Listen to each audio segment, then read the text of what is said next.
பண்ணுறதுக்கு 1/2 kg சிக்கனை நல்லா வாஷ் பண்ணி எடுத்துக்கலாம். இப்போ ஒரு பாத்திரத்தில் கொஞ்சமாக எண்ணெய் ஊற்றி சிக்கனை ஆட் பண்ணிக்கலாம்.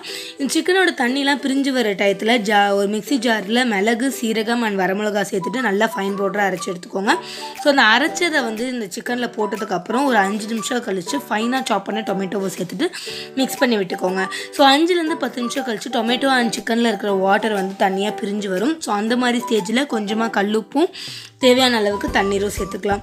ஸோ இது வந்து நல்லா மூடி வச்சு ஒரு 10 நிமிஷம் அளவுக்கு நல்லா வந்து ரசத்தை கொதிக்க விட்டுருங்க. ஸோ அவ்வளோதான் நம்மளோட ரசம் ரெடி. ஸோ பிகினிங் வீடியோ எடுக்கலான்னா எனக்கு கொஞ்சம் எடிட்டிங்கில் எரர் காமிச்சுது, அதனால் என்னால் கிளிப்பிங்ஸ் ஆட் பண்ண முடியல. நெக்ஸ்ட்டு ரசத்தை ஃபுல்லாக இன்னொரு பாத்திரத்தில் ஷிஃப்ட் பண்ணிவிட்டு அதே பாத்திரத்தில் கொஞ்சமாக நல்லெண்ணெய் விட்டு சின்ன வெங்காயம், கார்லிக் போட்டு கோல்டன் ப்ரௌன் கலரில் வந்ததுக்கப்புறம் 1.25 ஸ்பூன் அளவுக்கு மிளகாத்தூள் சேர்த்துக்கலாம். ஸோ மிளகாத்தூளோட அந்த ஆனியன் அண்ட் கார்லிக் நல்லா வந்து மிக்ஸ் ஆகணும். ஸோ மிக்ஸ் பண்ணதுக்கப்புறம் நம்ம ரசத்துலேருந்து சிக்கனை கம்ப்ளீட்டாக வடித்து இந்த பக்கம் ட்ரான்ஸ்ஃபர் பண்ண போகிறோம். ஸோ நம்மளோட ரசம் ரொம்பவே சிம்பிளாக ரெடி ஆகிடும். ஆனால் அந்த ரசத்தில் போட்ட சிக்கனை தான் நம்ம மசாலாவில் போடணும். அதுதான் வந்துட்டு இந்த மசாலாக்கு ஒரு சூப்பரான வந்து டேஸ்ட் கொடுக்கும்.